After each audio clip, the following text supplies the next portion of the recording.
Hey, welcome to the first Virtual Berry podcast. I'm the Doctor. Oh, and I'm Dave Mio. Ha ha. And today we're going to be talking about a topic very close to David's and my heart. One of the best action games on the market, Resident Evil. Resident Evil. Yes. So, I guess we could start off saying, what was your first Resident Evil game? I started the series a little late. My first Resident Evil game that got me hooked on the series was Resident Evil 4. Back in, when did that come out? 2005? 2004, I believe. And ever since I played that game, I've been hooked. Right. I remember that my first time playing, my brother, when I was little, I went to his house and he was playing this game on his PlayStation 1, and it looked really cool. And he was shooting zombies, and he told me this is called Resident Evil. And I found out it was the sequel, though. It was Resident Evil 2. And then about a year later, he beat it, and then he decided to give it to me. So my first game was Resident Evil 2. So technically, both of our first characters that we ever got to play with was Leon. Yeah. I mean, he is a pretty instrumental character in the show. So, it's pretty crazy. It took JR, a year? You said a year to beat that game? And in one of our challenges, we beat it in, 2 hours? Yeah, plus, Resident Evil 2 is, in my opinion, the shortest out of all of them. Yeah. I mean, I guess it's a long game because there's 4 different ways to get through the story. Yeah, you can play through A and B of both Leon and Claire. Yeah. So, let's start off from the beginning. We're going to talk about the history of Resident Evil and where the story is going to take us in the future. Yeah, exactly. So, where'd it start off? Well, I would say Resident Evil, but in 2000, the creators decided to make a prequel to the first game, which was Resident Evil 0.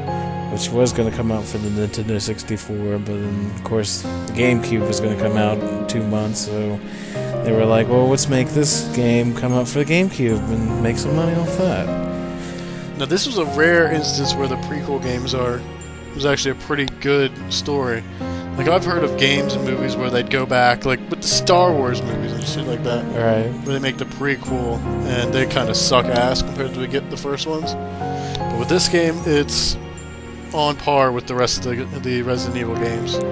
Right. It was still survival horror.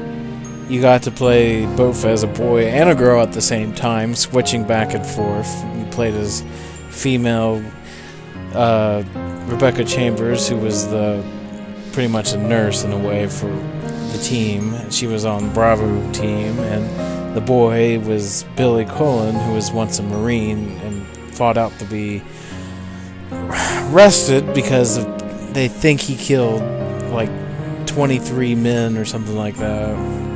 Yeah, when his platoon got sent into Africa, which, when we played Resident Evil 5, seemed to be some sort of epic foreshadowing. Yeah, of course no one really thought about that back in 2002. But of course the game takes place, it's pretty much the night before the mansion incident in Resident Evil, and it starts off on a train going through the Arkley Mountains, outskirts of Raccoon City, and ends up leading them later to the training facility where we find out that that's where soldiers for Umbrella get trained under. Now, this has been a question that's been bugging me since, I started playing the older Resident Evil games. Where exactly is Raccoon City? Raccoon City is actually is a town located in the state of New York. Okay. And it's believed, I've only heard rumors, but apparently they rebuilt a new Raccoon City, but I've never seen it before. But they decided to build a new one somewhere in Rhode Island. But I believe that's still rumored to this day. Yeah. Because no one has mentioned the future one. But yeah, the original Raccoon City was in was in New York itself. So, we got Billy and Rebecca riding on the train through the Arclay Mountains when, out of nowhere, they're attacked, pretty much. Yeah, by, like, of course, we got, like, zombies, which is the most common. The staple of the Resident Evil franchise. Yeah. And Cerberus, or as you would, the normal, common name, I would give him just zombie dog. Yeah. And other things. And you'll also end up fighting bosses like a giant scorpion on the train. That thing was a pain when we played it on the Wii. Yeah, and you're just like out going as Rebecca. You're like finding out like all your team members are slowly dying in front of you, and you can't find Enrico. He's like your Mexican lover. He's like ran off somewhere, and so now you're here with this guy with Billy, and also being on the train. We go to other cutscenes showing two other fellow characters. One really important, one side important, which ends up showing us Albert Wesker and William Birkin. Of course, Albert Wesker being the most noticeable, evil bad guy in the whole franchise, up to 5. Most epic video game villain that I know of. Of course, but in this part of the time, he's just a normal, mortal human. He's non-infected. But that's his plan.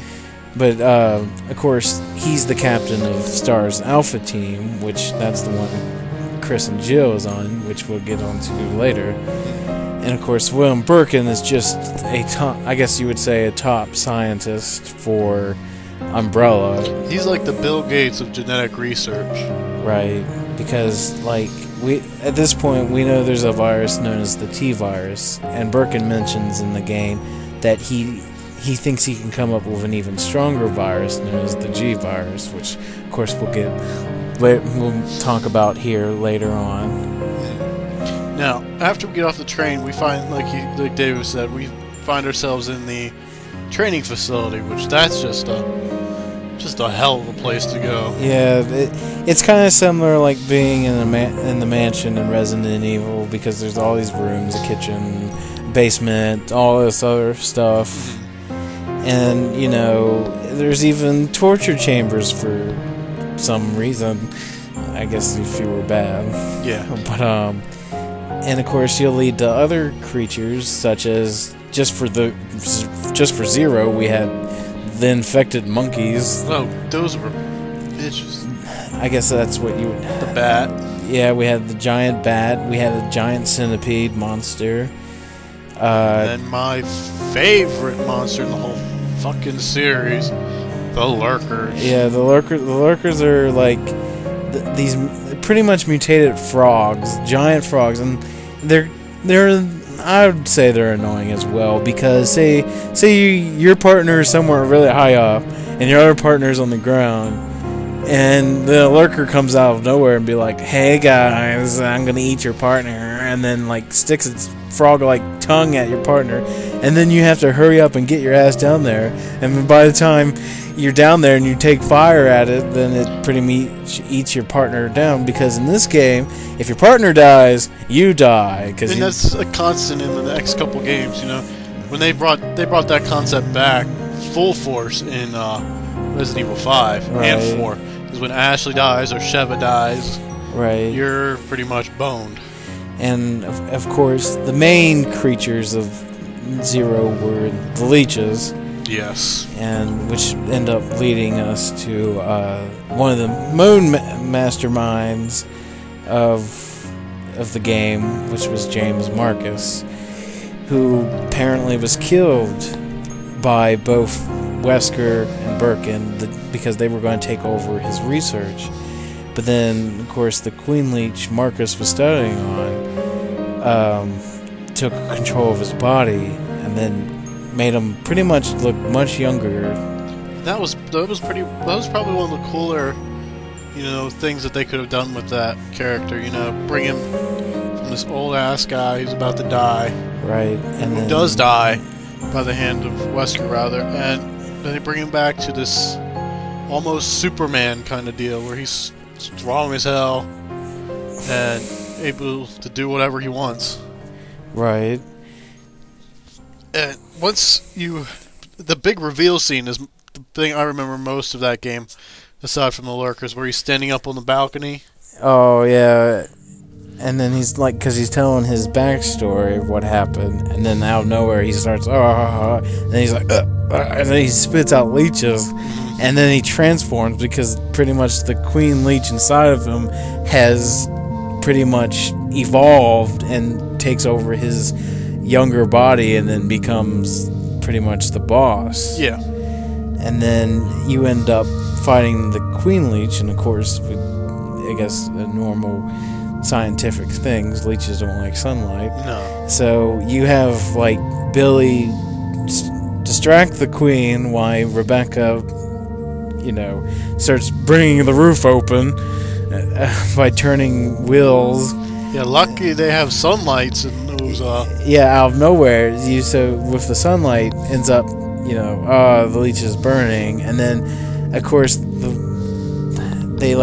leech kicks both of them, and then of course Rebecca sees a revolver under this like desk or something. Perfect Resident Evil out of nowhere, and she's like, "Billy, catch!" And Billy's like, "Oh yeah, I got this." Hell yeah! And he's like, say goodnight, Queenie, and then they do the slow motion bullet going across the screen, and then of course one little bullet pulls out this gigantic ass hole.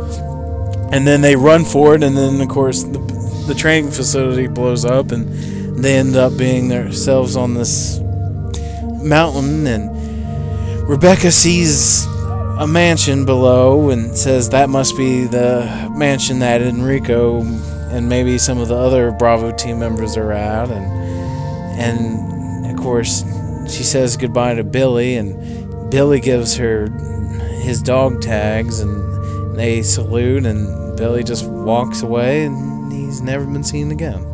Well, they may bring him back in 7, if they make 7, that is. Well, I'm sure they'll come up with some idea. And now that scene on the mountaintop where they're looking down at the mountain, or the mansion, leads us to the next game. Yeah, which is the original Resident Evil, which of course was the first one because it came out as one of PlayStation's biggest games at the time in 1996, and of course it got itself a remake in 2002 for the Nintendo GameCube. One thing about the remake I liked is how they kept the live-action cutscene at the beginning of the game. Right. That's actually the first game I've seen with a live-action crew playing out the cutscene. Yeah. And this game takes place in, as I said, the mansion.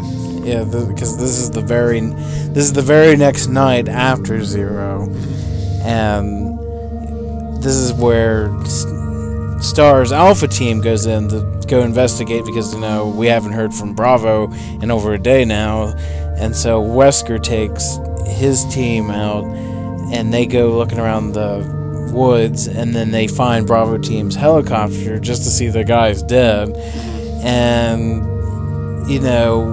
we also get introduced to 2 characters that end up being famous, and several other not so famous, and because we have Chris Redfield, which he's at this point one of the famous male characters.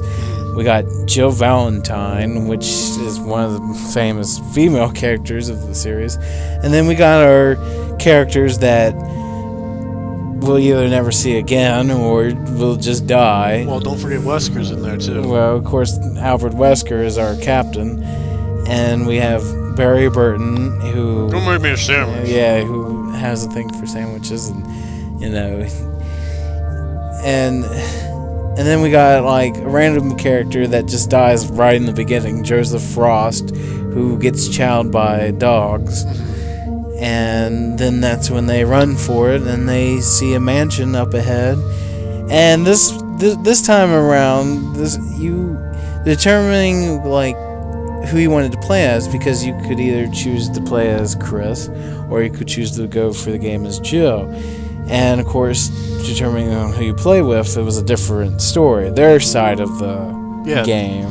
Because they each took different routes throughout the game, you know? Because, like, if you played as Chris, you'll start off the game where it's just Chris, Jill, and Wesker enter the mansion, and they're like, "Where's Barry?" And Barry apparently dies, but of course... He's really just going to making sandwiches. And if you start off with Jill, it's Jill, Wesker, and Barry, and they're like, "Where's Chris?" You hear a gunfire, and they think it's Chris, and Barry and Jill go and investigate. But then, you find out more as time passes as they go through the mansion. And of course, they want you to believe that, everyone ends up getting together. So, they leave it a little bit of a cliffhanger there for a while. Like, you don't know what the other side's doing. Right. They make you believe that the other side's dead. Because there is blood dripping down, And, it's even certain characters get to determine how their pathway gets to be. Yeah. Like, of course, with Chris, you do meet up with Rebecca, because, Jill already has Barry. And then there's the guy, for some reason, I can't think of his last name, but I know his first name is Richard. And I do know if you play as Chris, you do manage to save him for a while. But then when you get to the old lab behind the mansion, he gets eaten by a shark. Yep. Pretty much Neptune, as they call it. Or if you play as Jill, he gets swallowed up by this giant snake, or known as Jan. Oh, God. Both of those were pains in the ass when you don't know what you're doing. Exactly. At least with Jan, the first time you encounter him, you don't have to find him. Just grab the key item you need and then get out. The thing is, I do know as Jill, if you do get bit, you do get full health back to you, because Barry, oh shit, here's Barry, Almost shove a sandwich down your throat. And so Barry does save it, but they don't really reveal it's him, but you just know. And of course with Chris, Rebecca would show up and give you antidote pretty much to heal the poison. Yeah. And in this game, I'm pretty sure it's this one that introduces the crocodile. Is that 2? I think that's 2, because Resident Evil, because the other giant monster bosses, we had the Plant 42, Ugh. which of course was, just a big old plant that spit acid. And we had Black Tiger, which was the giant spider. Yeah. And of course, when I was a kid, I thought, hearing the name Black Tiger, I thought I was really going to fight a giant tiger. But no, it's just the name of the spider. But, of course, the enemies we still have the zombies and dogs. But we have a type of fast being. They're like mutated crocodiles, but they're also, they love their prey. And they're fast, which they're known as the hunters. And they're not the nicest monsters. They will come and they will kill you that. Yeah, they have the ability, if they get a chance to jump on top of you, they'll strike their claws right into your neck, and that's pretty much a one-hit kill. And then we got these, I don't know what they're called, but they're they go through ventilations, but they're they have legs coming out of their back. They're some type of mutated insects, but those are when you get towards the end of the game. Yeah, when you get...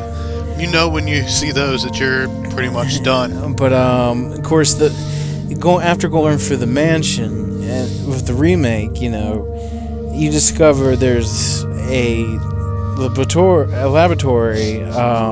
Too much Dexter. Yeah, I was watching Dexter last night, and that's below the mansion where Umbrella did research and stuff. And of course, both Chris and Jill make their way to this, and they actually find out secrets that Wesker isn't really part of Stars, more of part of Umbrella.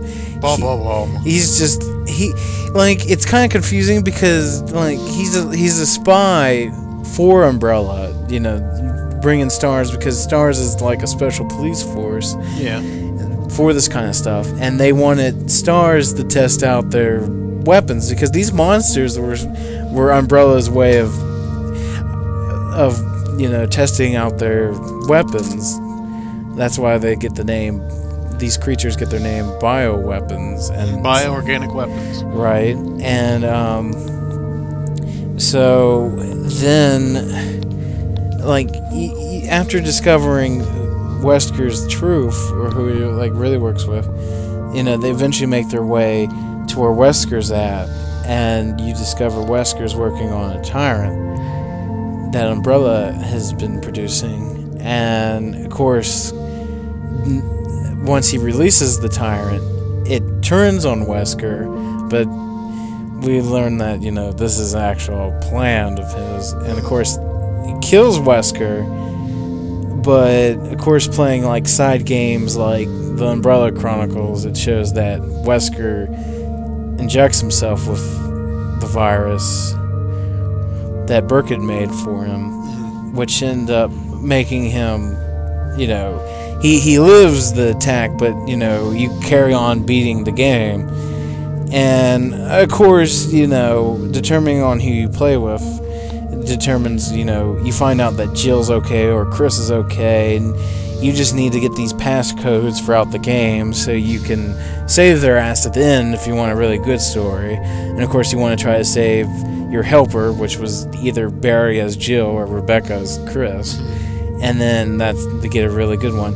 And once you have your final boss fight with the tyrant on top of the roof of the mansion, and you got Brad up there just flying around like Chicken Heart. Yeah, Chicken Heart, flying around, and then, you know, he waits forever, but after you get some damage on the tyrant, he throws down the rocket launcher, and he's like, Chris, shoot it, whatever it is, Shoot the motherfucker. and of course you pick up the rocket launcher, and it ends up another slow motion sequence where it shows the same scene of the tyrant getting blown up by the rocket launcher 3 times, and then everyone gets aboard Brad's helicopter, and then they fly away, and then 3 seconds later the mansion explodes. Live all happily ever after. And then, and of course, if playing Umbrella Chronicles, playing as Wesker's little side event, you discover that Wesker never died, but he ends up getting pretty much like X-Men Wolverine gonna kick your ass powers. Yeah, he becomes the super by BOW. Yeah, because his speed has increased, his strength has increased, his eyes turn all cat evil eyes on you. He is the ultimate weapon. Yeah, and then, you know, of course he escapes, but everyone thinks he's gone with the mansion. And then, of course, that's the end of Resident Evil. Now, fast forward, what, a couple weeks? I think of a few months, because backstory, both Chris and Jill warn pretty much Chief Brian Irons, who is, well, the chief of the Raccoon Police Department, about it. And he's like, oh, this is a bunch of bullshit, I don't believe you. And Chris is getting pissed. But Chris wants to shut down Umbrella, so Chris ends up leaving for Europe. And, of course, later you discover he had a sister, and he writes in his diary saying that he doesn't want his sister to look for him because he doesn't want her to get hurt. Jill wants to help Chris, but she's not just ready to leave, so she stays behind. Apparently, Barry doesn't want his family in danger. He takes his family, and they actually move to Canada. Because no zombies live in Canada. Rebecca remains a mystery. No one really says what she does. She went with Barry. She's his mistress now. And then pretty much, yeah. It's about 2 months since the mansion incident, and of course people believe, you know, Wesker is gone, and that just leads around two games happen around this time period, which ends up Resident Evil 2 and Resident Evil 3. Both of them all take place in the city we talked about before, Raccoon City. Yeah, this is where the events of the Raccoon City happens, and of course, these games, I believe it happens in a cycle of 3 days. Resident Evil 3 will start first, and then we'll move into Resident Evil 2, and then Resident Evil 3 will start up. And of course, both 2 and 3 were both released for the PlayStation. They got ports for the GameCube, but they did not get remakes like Resident Evil did. So they were just the same graphics. They're still low-res games. But I did discover that apparently when you go for a door up some steps, the loading for that's a little bit faster than the original PlayStation. Yeah. But I remember the first challenge you made me play it on PlayStation. Oh my god, like 5-6 seconds to open a door. Because I was actually playing Resident Evil 2 the other day, and I was like, I think going up these steps seemed a little bit faster than on PlayStation. Famous loading screen. Well, what happens is all hell breaks loose in Raccoon City. This is where a lot of people have gotten infected by the virus. About a week before everything, William Birkin finally, succeeds in creating the G virus. Yeah. And the members known as Hunk go in to get that, and then of course he's like, "Oh hell no, I don't want you to take my virus. This is mine." Motherfucker, you're not getting shit from me. So they shoot at him, and then they take his virus, but he of course he still has a sample that he had in his hand. And with, almost the brink of death, he's going to use it to try to bring him back to life and get his revenge. Well, he technically gets his revenge, but he ends up mutating into what they call G, which is a big eyeball monster. Yeah, something with eyes that end up growing. He gets eyeballs everywhere. I think there was a Power Ranger villain like him before. I think so. But then, of course, Birkin just makes his way. He's just like the monster that just stays in the sewers for a good while. Yeah. Because with Resident Evil 3 taking place first, because with that all starting and stuff like that, we have it starts off with Jill, because she's gonna make her escape and stuff like that. And, well, anyways, okay. Okay, well, I'm gonna keep on going. Jill, she wants to make her way away from the city, and so she gets stocked up, and all hell is loose in Raccoon City. And of course, Chris is gone. Everyone's gone. And when she gets out of there, she ends up meeting probably one of the monsters that never want to give up, and who's after stars. Pretty much anyone who's still a STARS member that's left is going to be annihilated by this monster. And of course, when you make your way to the police station, that's where you find helicopter pilot Brad Vickers, and he is like, "Shit, dog, there's this monster, and it's after all of us." And this giant thing just comes falling from the sky, and he's wearing all his battle armor and the suit and stuff, and he picks up Vickers and pretty much sticks this mutated thorn through his mouth, and Brad is dead, and of course you get the option to either fight the monster or leave. Either way, he'll still find you. And Umbrella has really like upgraded the weapons when they made Nemesis, because this thing doesn't attack you with just its fist. It attacks you with like a rocket launcher. Yeah, it becomes adaptive to any kind of weaponry around it. Exactly, because it like scans for stuff to terminate people with. It's not just a tyrant. Yeah, this thing is like more. It's smart, but kind of stupid at the same time. Smart enough for thought and ability to use weapons, but that's about as far as it goes. But I remember my first time ever playing for Resident Evil 3. I would be in the police station, and holy shit, this thing breaks through a wall, and you're running, and it opens doors, and it chases you. Yeah. It's willing to get your ass, and of course you'll get to a certain section, and it'll stop chasing. But yeah, this is the only character in that game that isn't affected by those slow-ass door openings. Right. And, of course, we continue with trying to escape through the city, and we meet, I believe they're the Umbrella UBCS? Something like that. I think that's what they're called. But the Umbrella Special Forces or something like that. But Jill ends up meeting this guy known as Carlos. Her Mexican lover.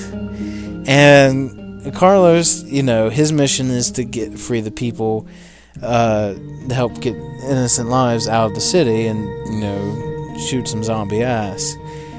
And speaking, I guess I should just state that the monsters we have in Resident Evil 3 is, we still have the zombies, dogs. There's going to be the most basic common zombie, the basic Resident Evil. And hunters have evolved some. There's the original ones. You got some that come out of the lakes, but other than that, but we'll continue for the game, and then you find out like Carlos's team that he's with, which is Mikhail, who's injured, and he has like Vietnam flashbacks, and then we meet Nikolai, and we'll learn more about Nikolai later on, what's his actual plan and stuff like that. Yeah, his ulterior motive.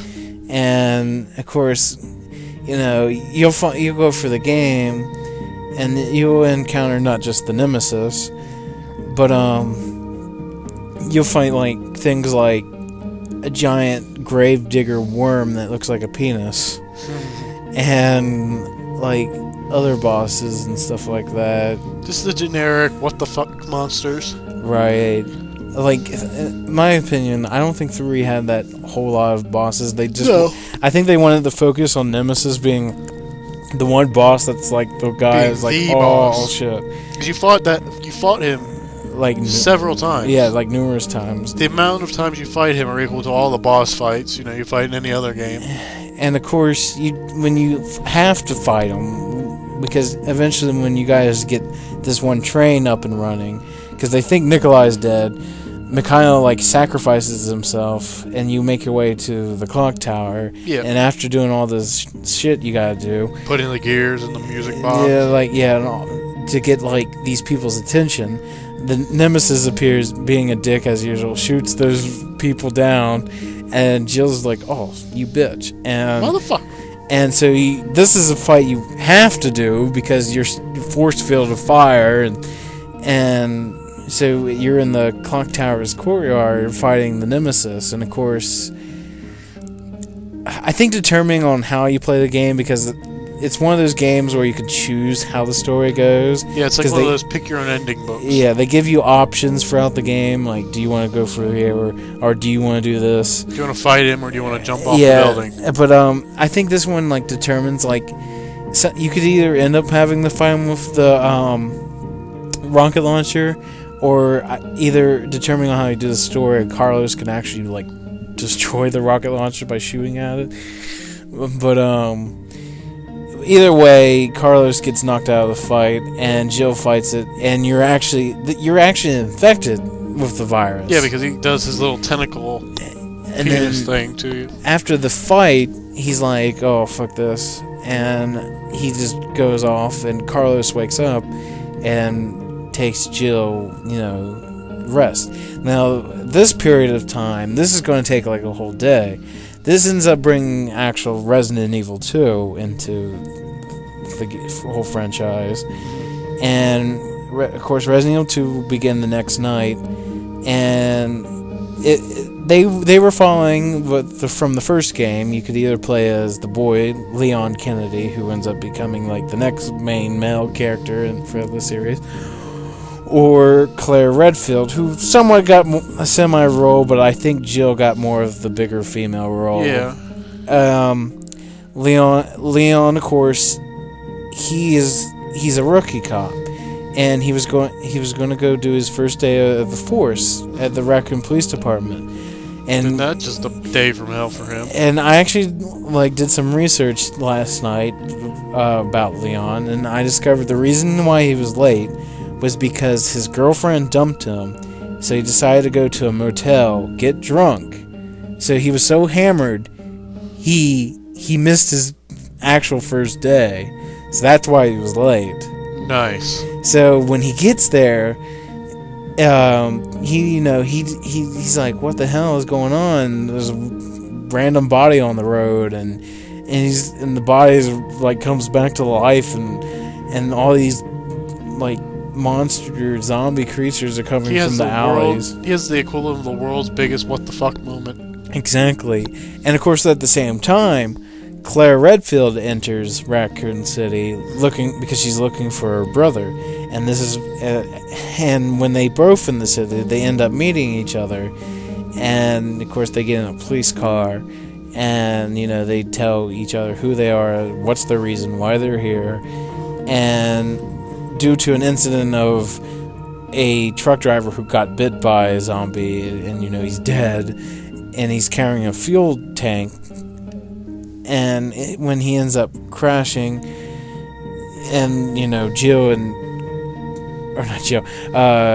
Claire and Leon end up, oh shit, they get out of the car. Of course, they're split up from because of the fire, and so Leon ends up taking his own path, and Claire takes her own path. It takes the same kind of form as Resident Evil. Right, but not like the first one where we won't see the other partner until the end of the game. Because they do both get to the police station. It's just one takes the front way, the other one takes the back way, and then here and there you'll see each other. But of course, just like in the first game, Leon will end up having a partner he ends up meeting, and Claire will have not really a partner, but a little bitch of a girl to follow around. And of course, I guess we could go with Leon first, and which ends up bringing us Ada Wong. Ada, wait! And the famous Ada Wade, and of course, Ada is here at first wants you to believe that she's here looking for her boyfriend known as John. Oh. And Leon, believes this. And the kind-hearted soul that he is. And so he wants to help her out. And with Claire, we meet people like Chief Brian Irons, who's a real asshole, but thank God he dies. And we also meet a little girl known as Sherry Birkin, who is William Birkin's daughter. She's 12 years old in the game, and even though she looks like a fucking 8-year-old. Right, and of course, when the game was first developed in Japan, how they get their hands on little girls and turn them into an age that they shouldn't look like. Yeah. But anyways. Everyone eventually gets their way through the police station, and determine how the game is determined according to Capcom. The actual story for them is the correct story is Leon scenario B and Claire scenario A. So it turns out that Leon has to deal more with William Birkin and a tyrant known as Mr. X. And so Leon gets all the bullshit. Yeah, he gets all the grunt work. Where Claire's mostly focused on trying to get this little girl. She's babysitting. Yeah. And, of course, speaking of the monsters, the newer creatures that we end up... This is like the hunters of the series, or for this game, which is the Lickers. They're pretty much known as zombies who surpass the old zombie stage. They're the Super Saiyan zombies. Yeah, where their skin has finally rot off, because you can see, like, their muscles and their brain... And somehow, like, their eyes are gone because the brain is covering up where the eyes should be. Now, correct me if I'm wrong, but don't they have Lickers in the one of the Resident Evil movies? Yeah, in the first movie, the actual boss was a Licker. Yeah. And then, of course, they were in other ones, too. But, and other than that, it was mostly still, yet again, common monsters, zombies, dogs, that kind of shit. You got even things like crows that randomly would attack you. Yeah. But, as they make their way further through the town, they find themselves in a big-ass laboratory that's owned by Sherry's father. Exactly. William Birkin. And, like David said earlier, Leon's supposed to be dealing a lot with Birkin as he goes through his many stages of evolution because of the virus he injected. Through wandering out, you play a little bit as Ada, and while playing as Ada, you run into Sherry's mom, right, Mrs. Birkin, and she talks about how she wants to save her husband and all this bullshit. At that point, it's pretty much too late. Yeah, and they end up holding guns to each other, Ada and Mrs. Birkin. We could just call her Annette. I didn't know her name was Annette. Well, her name is Annette. Okay. And you have a better memory than I do. You can recount that dramatic cutscene. Right, well, they just pretty much, like... Annette just tells the backstory of Birkin about what happens. And then after that, they just, like, bitch it out between Ada and Annette. And, like, Ada bitch slaps Annette over the edge and she falls into, like, the sewage water. She survived. But, of course, as they continue through, we discover, you know, Leon starts to fall for Ada and all this other stuff. Why we have, like, as they go for, like, monsters and bosses. Yeah. Which, of course, that's where the crocodile is in. Yeah. The crocodile is the easiest Resident Evil boss because you can be a real troll to it by putting like a nuclear device on the ground, and he'll pick it up one shot. Your face Yeah, it's like a helium tank, and you shoot it, and his head explodes. Like I think what happens is if you don't do that, you can kill it, but it like technically doesn't die, and it like makes a pathway into the wall, and you'll never see it again. But it's more dramatic that when you blow it up. Right. But and then like I know with Claire scenario A, you'll end up finding a different type of version of the G Unit virus, and the gangster virus. And we got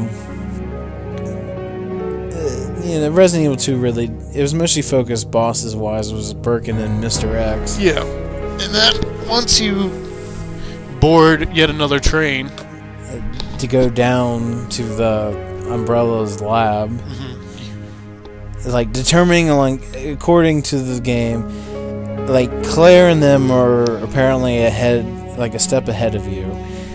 So it ends up giving that train like the engines overheat, and Leon and Ada only get so far, and which ends up like, because like the Umbrella Lab is like above like a power plant in a way, and Leon is stuck up on the power plant, which there is an elevator that continues its way down to the lab. Ada like eventually, like, you know, she walks off. Ada, wait. And, you know, eventually when you get to the lab, like, you're doing all this shit, like, because Sherry gets infected with the virus, and so Claire has to come in and be like, oh, hell no. Oh, hell So no. so she actually makes an antidote for Sherry, and then Leon learns about how Ada is a spy and sent to No fucking way. sent to go and get the G virus sample, which we learn later that Ada's who she's working for is really Albert Wesker, which, you know, in the Umbrella Chronicles game, there's a mission where you play as Ada to bring back the G sample virus for Wesker. But anywho, no one, of course, at this point in time, still wouldn't have known that. I still believe Wesker's dead. Yeah, and so they get to a point where eventually Leon finishes off Mr. X once and for all, and they get onto this train that leads to the outside because the lab is, you know, going to explode. The famous self-destruct sequence of Resident Evil. And of course, Birkin tries to one more time to, you know, stop this, and he becomes like this gigantic mutated vagina creature, and just like, you know, after destroying it, it melts, and he's like, oh, but the train stops or whatever, or they find like an explosive self-destruct on the train, and of course, like, Sherry finds a way to stop the train. She crawls through like the vent. And Birkin's like, oh, hell no, I'm not melted. I'm back. And he gets, like, all his tentacles are about to crush the train. But then, like, the self-destruct sequence, like, goes down to zero. And then, of course, it shows the dramatical eye showing. And then the train explodes, causing Willem to die. Leon, Claire, and Sherry get out of there. And they're like, and, of course, Claire knows that she still needs to find her brother Chris, and Leon is like, you know what, I'm going to shut down Umbrella once and for all. And, well, what you don't find out into future games like Darkseid, the government actually finds Leon and has Leon working for him, which we'll get on to later. Now, this brings us back to around the time where Jill Valentine is waking up from her little nap. It's now October. They want you to think it's the morning of October 1st, but yet I think it's like early morning because it would have to be because it's still nighttime out. Yeah, it's still nighttime out, which I guess it would make sense. But this is where the last half of Resident Evil 3 happens, and of course, Carlos is grateful because, you know, he had to go to the hospital to find, you know, some type of antidote or antibiotic that helped Jill as a, you know, vaccine. Oh, thank God, we found something. Hallelujah, vaccine. You know, no doctor can find the cure, but yet Carlos, who's just a Marine, come up with one.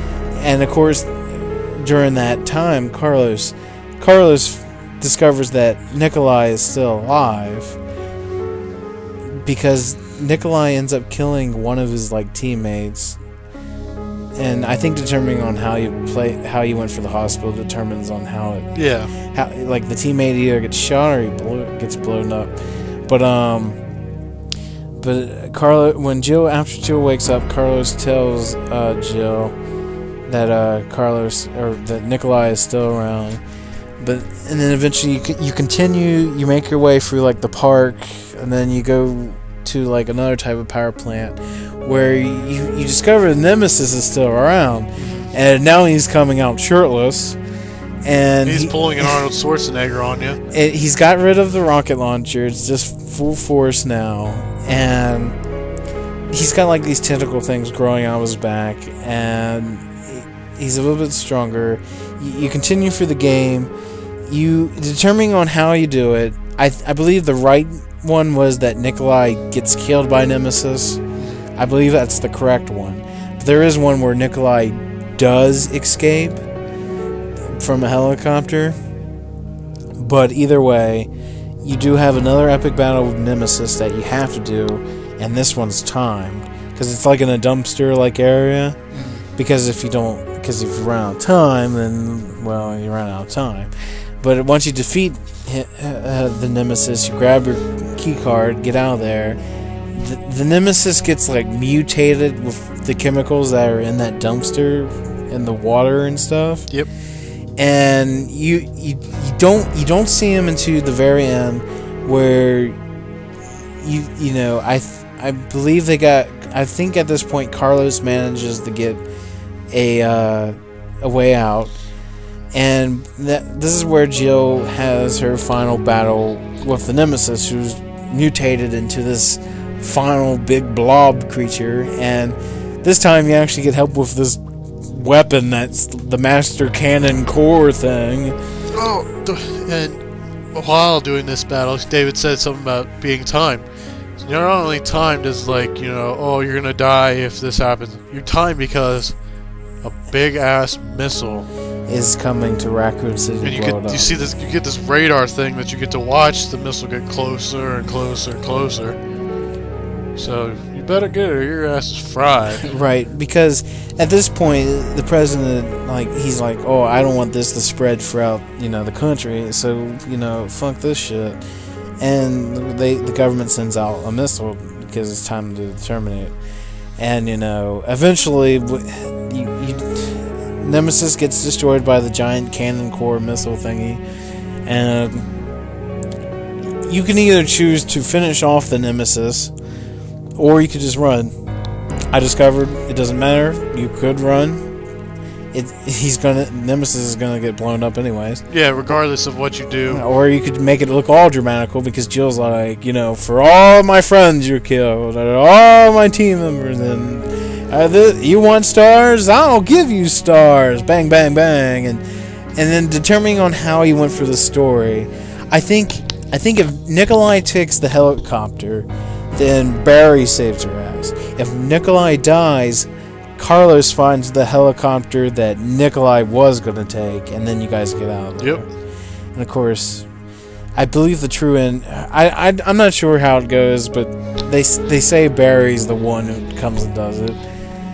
But Barry, the sandwich making hero. And of course, Barry is after that. Barry's never really seen again. Of course, there is that side game for the Game Boy Color, which is really bad.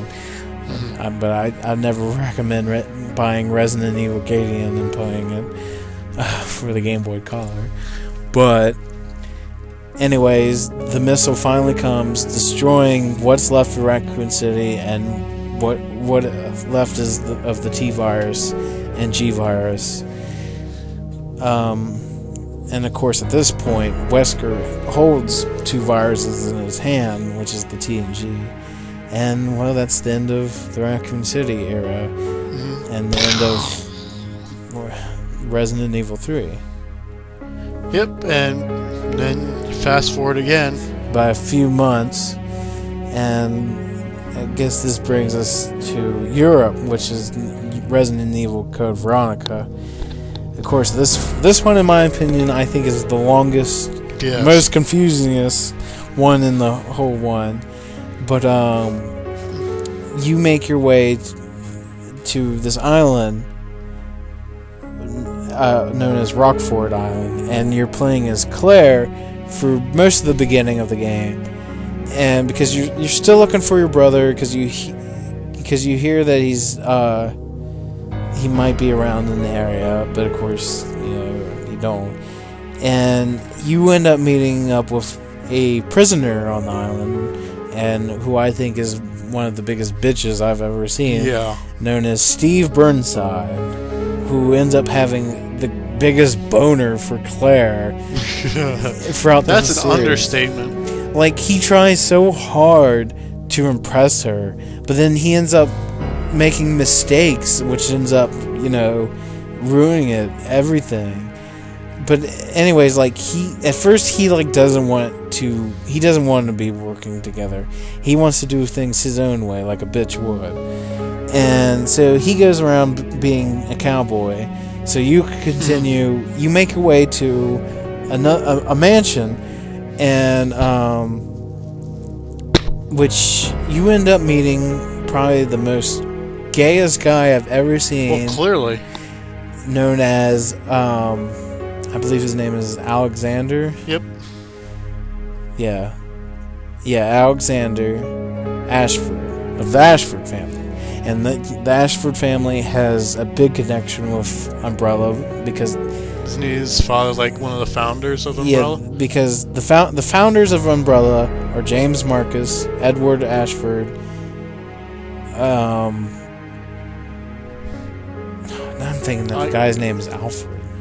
I can't remember the... Maybe that's Alfred is their father. I don't know. Someone can correct us. Yeah, send us a comment to correct us. But I'm in the right neighborhood though, so either way. But he's like, why are you trespassing on the island? You're the one who sent all this shit here, and blah blah blah. And Claire's like, oh, this is bullshit. But either way, like eventually, like Claire sends like a message to Leon, and then Leon somehow transmits this message to Chris. But we don't get that too much later. But eventually, like, you get more involved with Steve, and you discover like all this stuff about Steve and how him and his father were ginger bitches together. Yeah, that they were imprisoned on this island as soldiers, and Steve has to probably do one of the hardest things ever, because you discovered that Steve's father is now a zombie, and he's trying to attack Claire. And of course, Steve takes forever about doing things. He closes his eyes and randomly just shoots the machine guns at his father, and he says, "Father!" It's like Trunks in Dragon Ball Z. And so he's like, he explains about his father, and I think he even explains, like, I think they just killed his mother. Yeah. But when you play as Steve, I don't know if they do it in the actual game, but there's like a special like battle mode you can do as Steve, and it shows where his items is, where like a lighter would be. It has a picture of Steve's parents, of like his father and his mother. But anyways, you go for like all this stuff because you want to get off the island, and you discover about this other person known as Alexia, which is I want to say his name is Alfred now. It might be Alfred. Alfred and Alexia. I think it's Alfred. I think Alexander's their father. Yeah. That sounds more... Yeah, okay. Alfred. Yeah, Alfred Ashford. Yeah. Alfred... But anyways, you discovered Alfred's sister, Alexia, you know. You discover her out, but then you discover that that's not the real Alexia, because Alexia is frozen. Like a coma in cryogenic sleep. Since she was like 12 years old. And here's the kicker. What happens is they're identical twins. Exactly. And Alfred, being the lonely son of a bitch that he is, decides to dress up as his sister. Yeah, and then he likes playing B10, and he starts talking like his sister would be. And which, you know, because you get to a point where you encounter Alexia, and like she like shoots at Steve, but it's like a minor bullet shot, like to the shoulder or something. Yeah. And then, you know, she escapes through the other wall, or like the magical door in the wall. And so Steve and Claire go to the next room, and you discover, like, you find a wig and a dress randomly on the ground and stuff like that. And Alfred, he's up there on top of the bed, and he's gonna make a jump for it. And then, like, I think Steve like bitch slaps him around, and Alfred gets up and he looks in the mirror and he discovers he's still wearing makeup on his face, and then he cries like a bitch. And what's he does? What do we do? Oh, we summon the self-destruct sequence.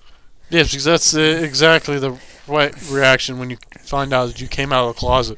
Exactly. So Claire and Steve get the hell out by getting onto a plane, but of course Alfred has to do like one more thing. One more dick move. By summoning a tyrant, and then you fight the tyrant.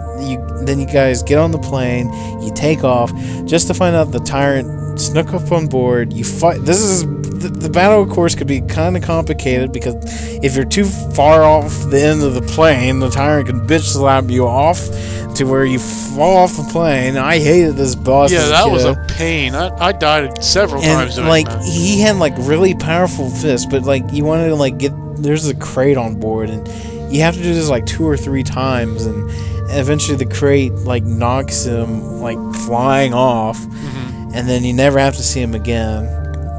He's in some poor African country now, terrorizing people. And then like they're like, oh yay, and it's like Not the African people. and then like where do we want to go now? And Claire's like, oh, I hear Hawaii is nice this time of the year, and I was like, oh, we'll go Hawaii. And so they're flying, and out of nowhere, the plane gets like hacked, and Alfred like sets the coordinates for Antarctica. And then Which makes a whole lot of sense because Hawaii's here, Antarctica's down here on the other side of the equator. That's like a shit ton of time. So they wake up the next day in Antarctica, and of course the plane crashes into the Antarctica base. Convenient. And so of course they we're going to try to find a new way to get out of here.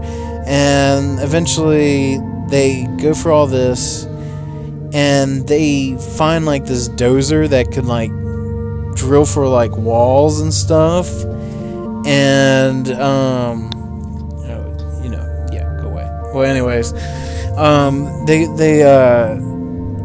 they finally make their way through it after, because once Steve like fucks up by putting gas into that room, and you have to like take the gas out. But when they get in there, after they knock Ashford out of the way, and then of course I think that's where he's really injured, and so you break for the wall so you can find another vehicle. Yeah. But before you find the other vehicle, you fight their father, Alexander, which is what's the monster they call him in there? Nosferatu or something? Yeah, Nosferatu. You find him you have to shoot down this coffin. Yeah. And for those of you who know, Nosferatu it was an old ass movie about a vampire. Hence why he was sitting up in the coffins up there. But so you find him on top of this building. And so, it's like, of course, he can bitch slap you off the roof too. And there's like numerous ways you can kill him: knife, regular gun, or sniper rifle. But after you kill him, you save Steve, who almost fell off the building, and then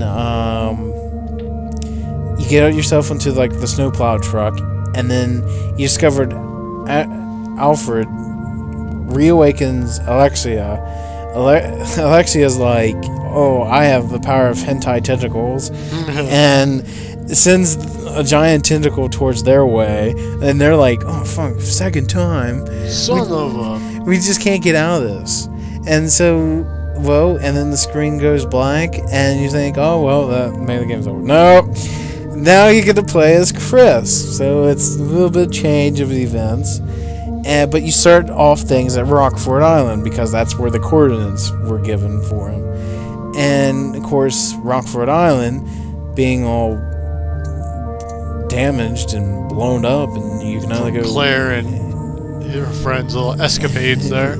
You only discover like so much, and of course, Chris he finally discovers that the person who really attacked the island was no other but Albert Wesker. And so Chris discovers that Wesker is finally alive. And so Alexia stops like the little mini fight that they're in. And so Wesker goes to Antarctica. Eventually, Chris finds a plane to get himself to Antarctica. And so So now Chris is on his way. He gets to his way to Antarctica, but of course, Wesker is there, and he has these security cameras going around. And if you get caught, a hunter will show up, and you have to shoot the hunter. And so now you're in the Antarctica base with Chris. Yeah. And you get to a point in the game where you see Wesker and Alexia duke it out, and you discover Alexia has been injected with the thing known as the T. Veronica virus. And I'm probably wrong, but I think Veronica was their, like, the last far back ancestor as they used to know. Yeah. Because I don't think Veronica was their mother. And anyways, she turns into this mutated, like, freak of nature. And so Wesker and her, like, duke it out, and eventually they all go take a shit. Well, Chris is hiding behind this pillar. You can't see me. And Wesker like does like a super jump to where Chris is at, and he's like, he's like, Chris, since you were one of my bestest men, I'll let you handle this. And I think I quoted that 100%. It's possible. And so you actually have a boss fight, and Veronica has the power to kill you in one hit. So, because if she grabs a hold of you, she'll pick you up, and then like your whole break your neck or something. Pretty much your insides catch on fire. But pretty much not the best way to go. The fight doesn't take that long. Just shoot her a couple times, and then she falls down. But of course, you discover she's still alive because when you go to the next room, they show like a cutscene where she stands right back up. But you've discovered that you eventually find Claire, and after reuniting with Claire, you play as her for like a little bit. And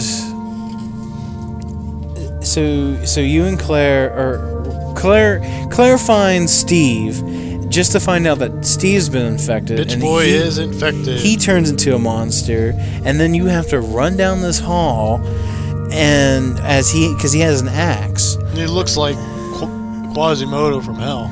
Yeah, exactly. And then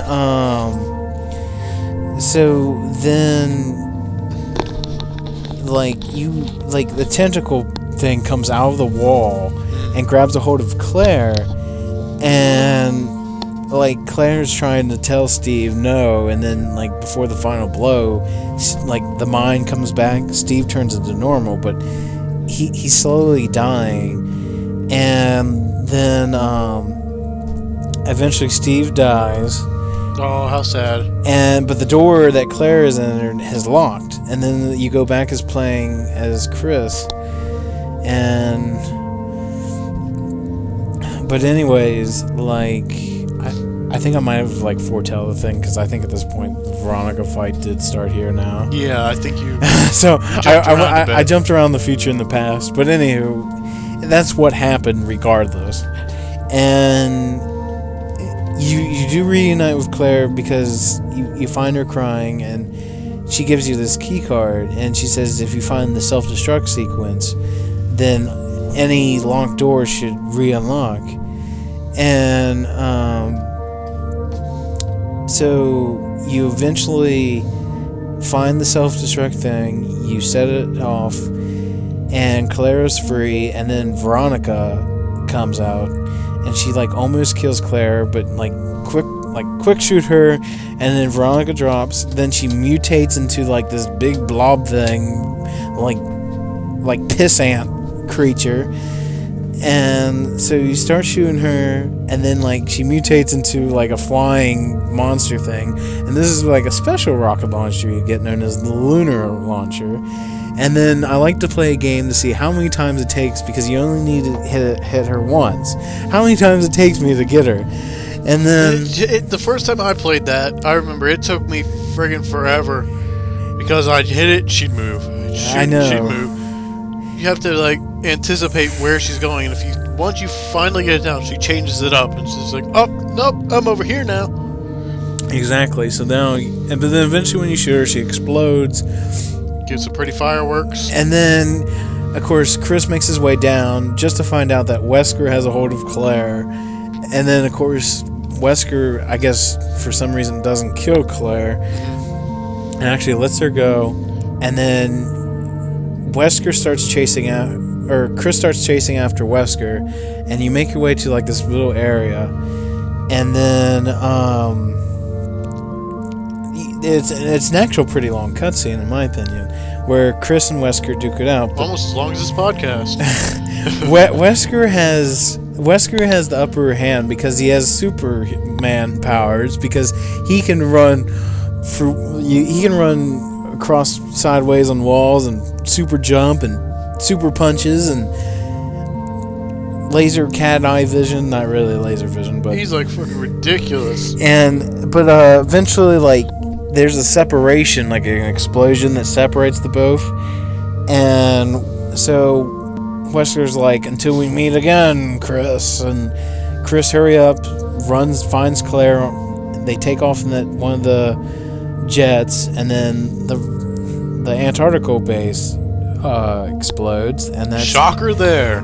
And then you discover, well, Code Veronica's done, and Chris is like, yeah, we're going to finish off Umbrella once and for all. And then you think you did a badass job on the game. You thought you did awesome. You get like a C ranking on it. Exactly. Like, Veronica is such the hardest, longest game I've ever played. And anyways, getting a phone call. No, it's just Alex. But anyways, that's that game. That's the end of Code Veronica. So, thank God, that was a long game. And the thing is, between Zero and Code Veronica, all that happens in 1998, between July to December. Now we royally fast forward. We take like a quantum leap jump. Yeah, we take a couple years and we go back to Leon. We find him on the suburbs of a Spanish town, which we discovered Leon now works for the government. And, you know, he's like, he's on a mission for the president, because you discover that the president's daughter has been kidnapped, and this is the area that she's probably located in. And so Leon, you know, we're done with all these zombies and stuff, because you're actually in an uninfected area habitat. And so these two regular police officers drop Leon off. Yeah, the Interpol officers. Yeah, and then, you know, the first thing you go and do is you make your way to this cabin. You know, just a normal cabin. You know, I thought it was, you know, maybe someone here can help me. I wasn't expecting... Maybe get some milk and cookies, you know. Exactly. So you go into the cabin, you make your turn around the hall, and here's this random guy. He doesn't look that bad. And he's putting wood in the fire, you know. Oh, how nice. He built the fire for me. Yeah. I'm a little chilly. Maybe I'll sit there, have some cocoa. So Leon, you know, what's the first thing you're going to do? You're going to ask the guy have you seen this girl? And... Of course, he doesn't speak Spanish, so the guy's like, the fuck? And so the guy, and I actually found the translate for it, the guy actually tells Leon to go straight to hell. And nice. So he picks up the axe, and Leon's like, whatever. And then the guy's like, ah! And Leon does his mad skills, and he's like, I'm gonna shoot you. And so he ends up killing the guy. And of course, when you make a description on him, it says it's not like any other zombie I've ever seen. And you continue through, and you discover there's some other people that are like this, and they set traps and things like that. And after killing them, you go through these metal doors, and you find yourself in a village. And you zoom into the village by looking in, seeing, and you discover these people are like, they seem normal, you know, it's like a third world European village. Women are taking care of the chickens, and you got your Farmer Brown, and you know, they're doing like what normal European third world Black Plague stuff was going on. Yeah, it looked like Europe. And then you get into the village, they stop doing everything they're doing. It's like, oh, kill the American. And Kill the infidel. Exactly. And so determining on what you're doing, you go and everybody starts like bum rushing you. yeah, but like if you go into like the biggest house in the village, it triggers a cutscene, which ends up bringing like, this is the reason why we're not having zombies anymore. People have evolved because we got pickaxes, scythes, and even a guy with a potato sack on his head carrying a chainsaw. God, that was the biggest.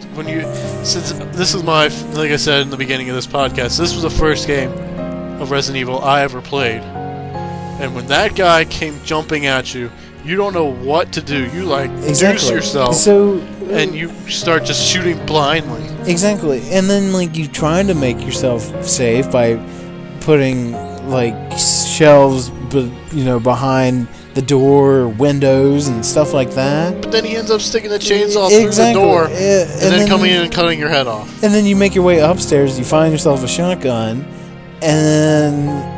but yet he's still after you.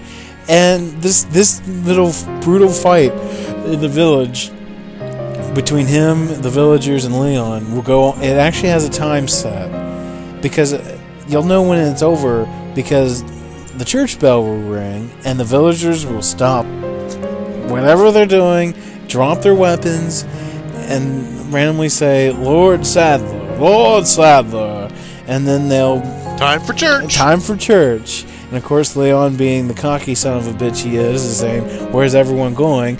Bingo. And then we got our title screen, Resident Evil 4.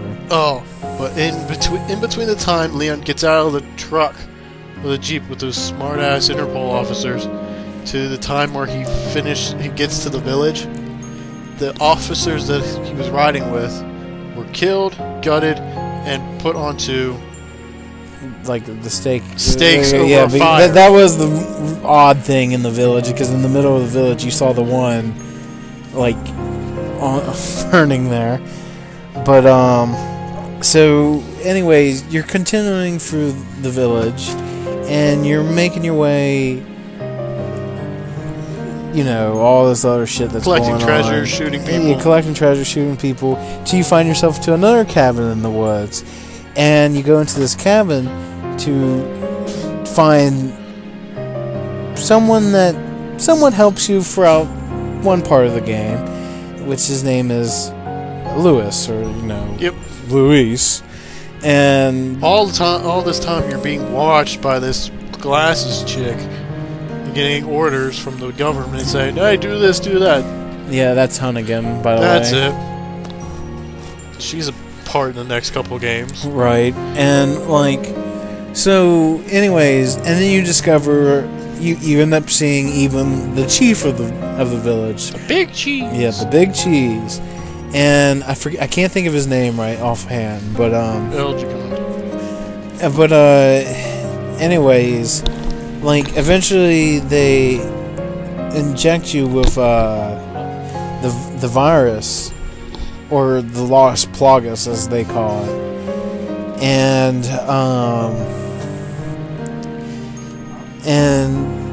but Leon doesn't know it, but he has a feeling.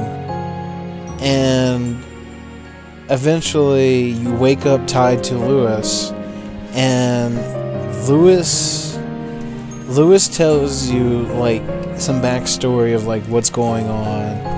And then Leon talks about how the time he was only a cop for a day. And after that, after almost getting killed by a villager, who pretty much cuts the rope for you, and you escape. So anyways, you continue through the game until you get to the Big Cheese's house, and he attacks you, but then a woman in red saves you, which we discover later on to be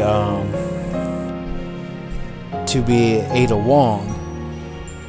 So she never died, and you discover that Wesker brings her back to full health, because this doesn't happen in the GameCube version, but in the PS2, PC, and Wii versions, there's, after being the main game once, you actually get to play as Ada and see like how she's gone through it.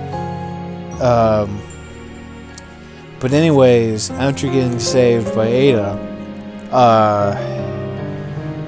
Leon continues, and he makes his way to the church. And so he finds out he can't go to the church just yet, and he's like, well, I guess I'll take the scenic route. Maybe I might find some answers.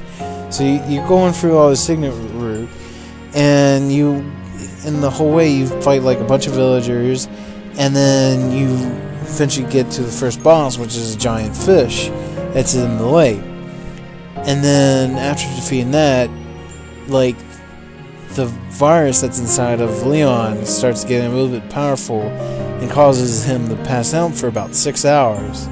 And of course you wake up in the cabin that you passed out in, and it's night and it's raining, and eventually you find the symbol or key for the church.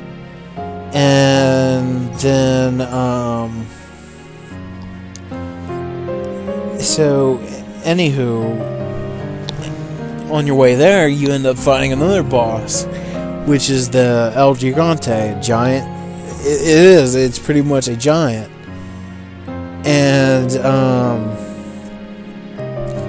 so you're fighting the giant, and after that, after you kill him, you make your way back to the church, and once you're inside the church, that's where you discovered that's where they hold the president's daughter captured. And after saving Ashley from the church, you and Ashley escape by getting out of the village area and then making your way to this one cabin where you meet up with Lewis again. He helps you fight off a bunch of villagers, and then you keep on going. Eventually you end up fighting the chief of the village, and you discovered he's surpassed mutation, because he has like he turns into like the centipede thing. And then after killing the chief, you get a key, pretty much his eye, but you get that, and then he turns into a or never mind. But you go to the door, and then you discover you're about to leave the village area, and there's a castle. And so now you go into the castle, and you discover there's a new threat for a while, known as his name is Salazar. He's this George Washington looking creature, and he looks really old, but he says that he's only 20 years old. Eventually you meet up with Lewis again, saying that he knows where he can find an antidote, a vaccine for the plague that's inside of Leon. So anyways, you travel for the castle going for all this stuff. Eventually Ashley gets kidnapped, or technically she gets, like, the plague starts to affect Ashley, and then she like runs away from Leon to where she ends up one of those trap walls, chains her up, the wall turns around, blah blah blah. So you're on your own for a while. Eventually, you meet up with Ada again, and so Leon and Ada have like their Matrix like battle, and Leon says to never bring a gun to a knife fight because knife involves with close combat and things like that. And then anyways, Ada leaves after Leon discovers that she's working for Wesker, and then so you continue through the castle. You get to a point where Lewis meets up to you, and he has the vaccine, but Sadler kills Lewis, and he ends up dropping the vaccine, and then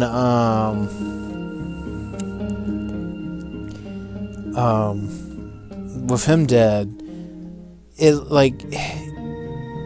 technically it wasn't really a vaccine, but it's like pills that calm it down.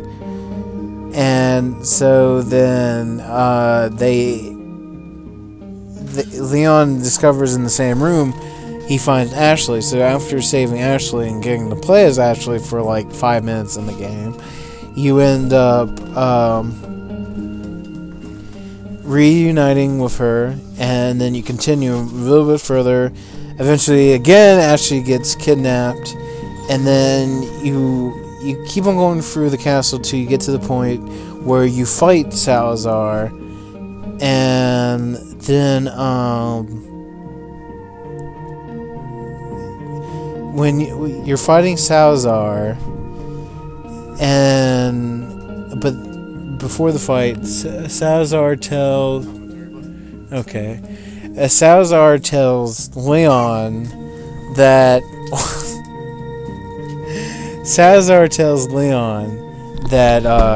that his men has taken Ashley to the island, and so after killing Salazar, you meet up with Ada. And I'm back. you meet up with Ada. Wait. Ada takes you to the island, and so all that's really left is a bunch of like Marine soldier people, and then there's like someone from your past you end up getting to meet, and his name is known as Jack Krauser.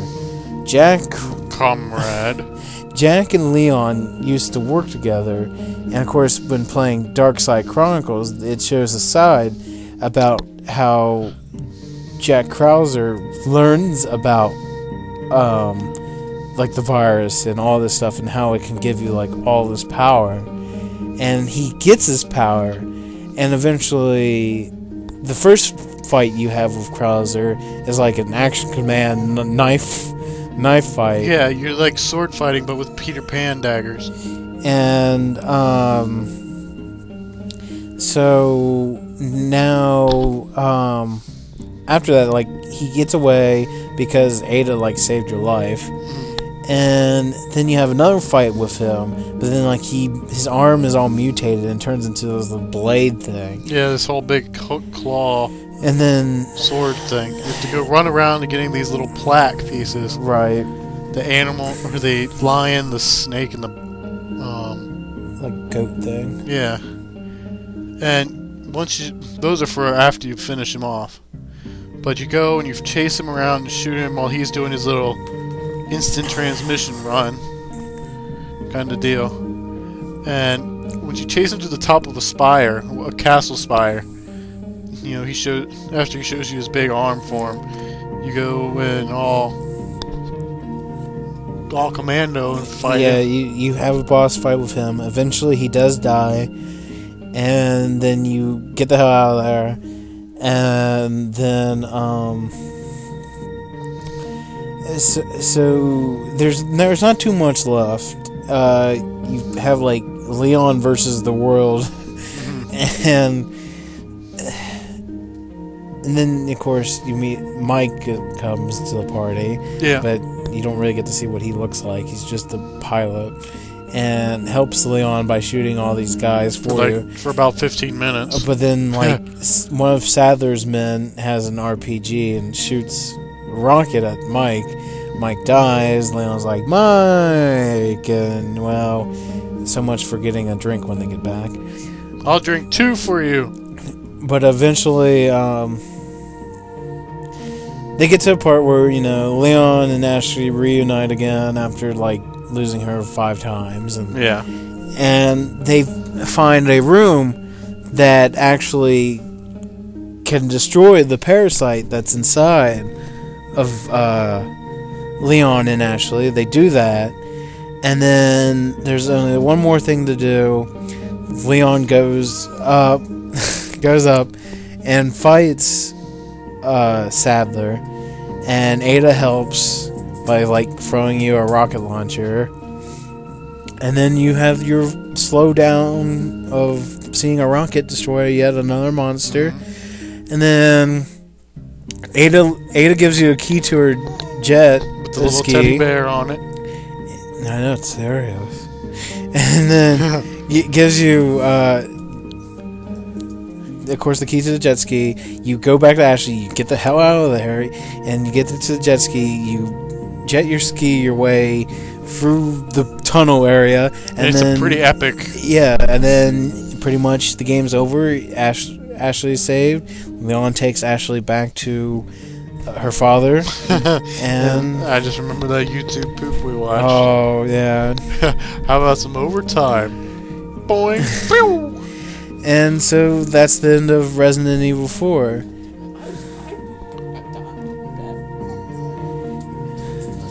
And we wait a couple years, so now it's 2009.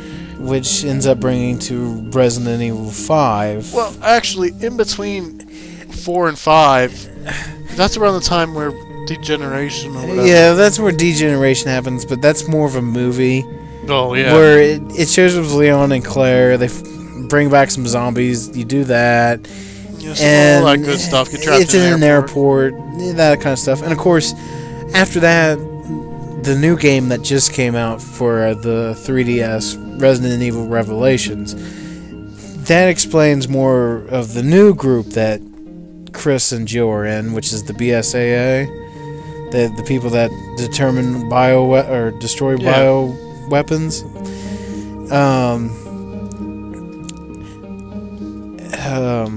But of course, I'm still in the works of trying to get through Revelations. So all I know is that most of the game takes place on a ship. But other than that, in 2009 we get to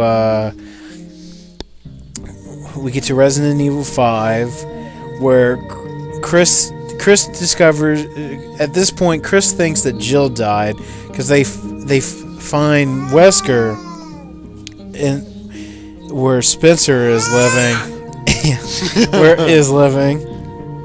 and Wesker kills Spencer, and after becoming a god. Yeah, god. And then, but Wesker like Jill, I guess it saves Chris, but they end up like Jill and Wesker fall out the window, and then after that point, Chris thinks that Jill's dead, and but anyways, when Chris gets to the town, I can't think of the town's name, Kinju or Kinja or something like that. Yeah, Kinjunju. Yeah, I couldn't say it better myself, but he ends up having a partner there known as Sheva, or better known as Player 2. Player 2, yes. Player 2. You've always been a good player 2. I know, right? And, of course, Sheva is one of the first African-American... Way to be politically correct. I guess she's more African because she doesn't live in American. But she's first African player to be played as... and And well, anyways, yeah. You go through the village and you see all these people like beating the shit out of things, and Yeah, people, like, all these guys beating the shit out of people, and then you get to the village of this place, where, yeah, where you see Conway West, yeah, talking on the microphone. going, wait, your zombie game was good, but I think this game is the best game ever. And they, like, terminate the guy who gives you guns at the beginning with the giant, like, the replacement of the Chainsaw Man. Well, there is Chainsaw Man, but with the gigantic Axe Man. And, like, he is brutal as hell. And so you go for, like, a village thing, and then eventually these people in a helicopter come to save Chris and Sheva. And then, well, anyways, after saving them, you continue through it. Yep. And you end up finding this guy known as Irving, Colt McCusker. Yeah, he looks like a kid David and I went to high school with. But Irving gets saved by this girl in a bird-looking mask, which we find out later who it really is.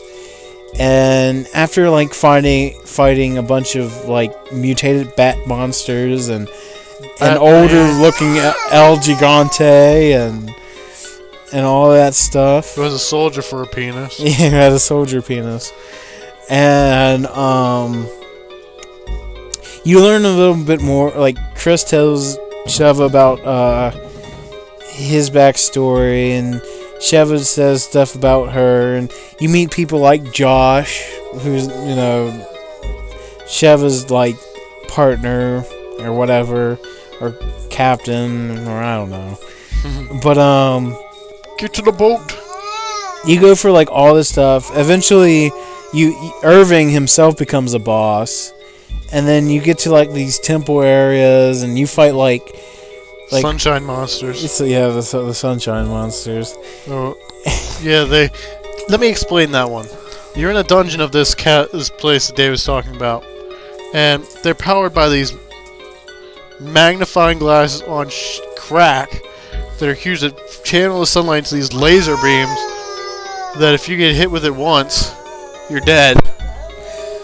And they've got these people in there, these zombie-looking people in there that are wearing these big-ass headdresses that look like suns. Right. So. But, after that, you continue through the area, and then what you believe, like, well, I'm trying to think of what to say. What you thought would never happen happens, and you meet up with Wesker, and you meet up with the Bird Woman to find out that Bird Woman is really Jill Valentine. Jill never got killed, and you actually have a fight with Wesker and Jill, and Wesker, the bitch he is, gives you 7 minutes to fight him. And he'll give you 7 minutes to fight, and it's no point in really shooting him because he doesn't get hurt at all. Exactly. Like, he pulls Matrix on you, and then, like, when the 7 minutes is up, Wesker leaves, and then you're stuck there to fight Jill. But you don't want to kill her, so you got to, there's this thing on her chest, and, like, I guess either one, Chris or Sheva, can pull it off, but you gotta, like, the best way I do it is to, shoot with a sniper rifle. Yeah, shoot. You have to hit exactly on it, like, you kill her instantly. Like, repeatedly hit A to get the thing off her chest, and then, like, she, like, and then she, like, you know. That's our junior commentator Maggie. Yeah, Maggie's practicing for the future. But Jill, like, gets her normal self back, sees Chris, you know, it's all good. They have their little happy reunion. Jill tells Chris about how Wesker takes this medicine or whatever to keep his powers or whatever, but if he takes, like, too much, it could, like, really fuck him up. Yeah. So eventually, like, Chris and Sheva like get back where Wesker's at, and you have like another like brutal fight, and like eventually like what you want to do is to like hurt him to where he's on the ground, and then quickly get someone over there to inject him with his serum. That took us forever the first time Oh, through. yeah. We played for like an hour and a half, just dying constantly because he'd go and he'd get up before we could get him, or catch our rockets, or dodge our rockets. Because it was cool because he was so strong that you would shoot a rocket launcher at missile at him, and he would catch it. And then you have to switch guns and shoot it. Yeah, what you would want to do is shoot it to where he's like, and then have someone quickly inject him. And then after that, it like shows like a bunch of action command cutscenes, and then like the plane he's on, like something happens. You run and try to get on the plane. Oh, and yeah. Wesker ends up just like the Tyrant in.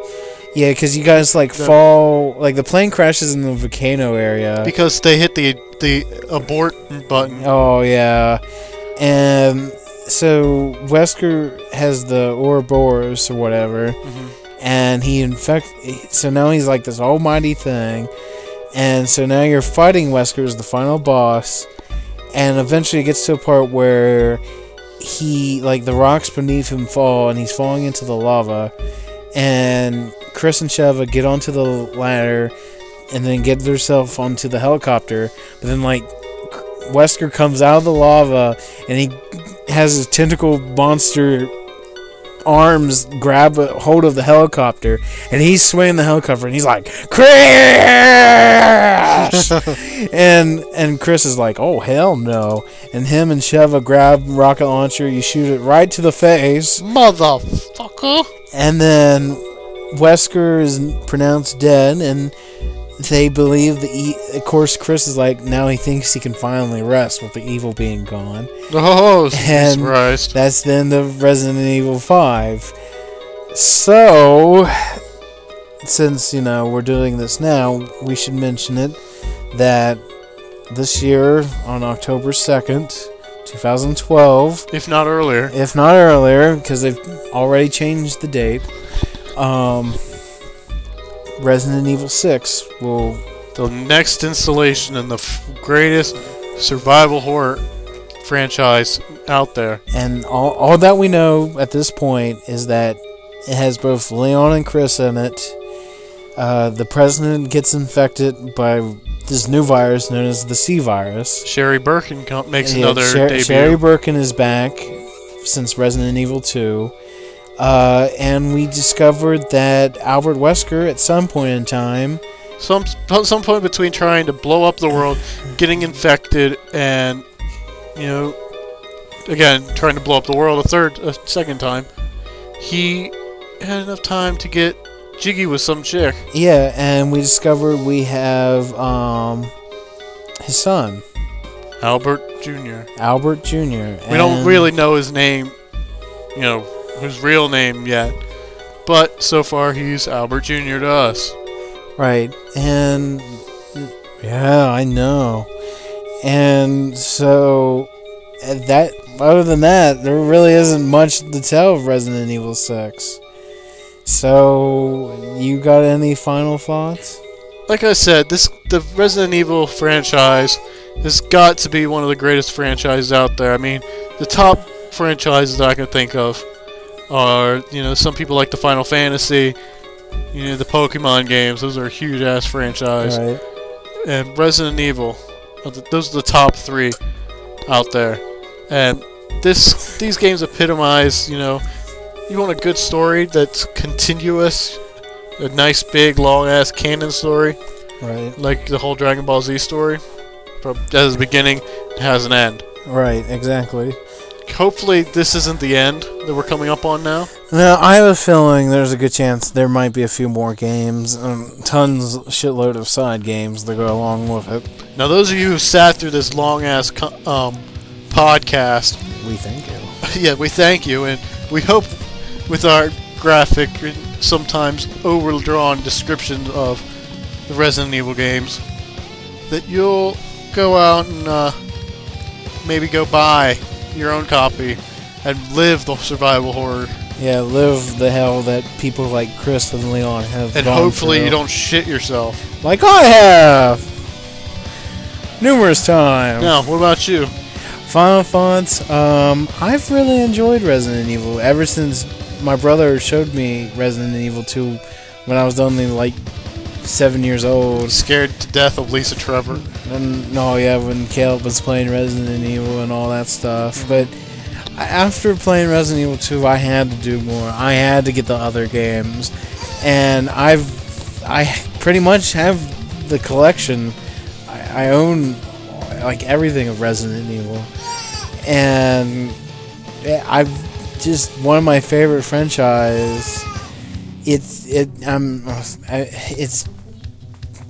I believe it's my first favorite out of anything, because same here. Because out of everything else, because Resident Evil has even beat Dragon Ball Z. Yeah, Because my top 3 favorite franchise is Resident Evil, Dragon Ball Z, and then Pokemon. Mm-hmm. But well, don't forget Legend of Zelda. well, yeah, Legend of Zelda comes somewhere in the 4th or 5th. Yeah. But yeah, I've really enjoyed Resident Evil, and I'm looking forward for more frills and skills and scares and shit stains to come out of all this in the future. So, in conclusion, I guess stay on Virtual Berry. You'll see plenty of our commentaries of other games and future podcasts, or even some weird funked up fan fiction that might appear on the internet one day.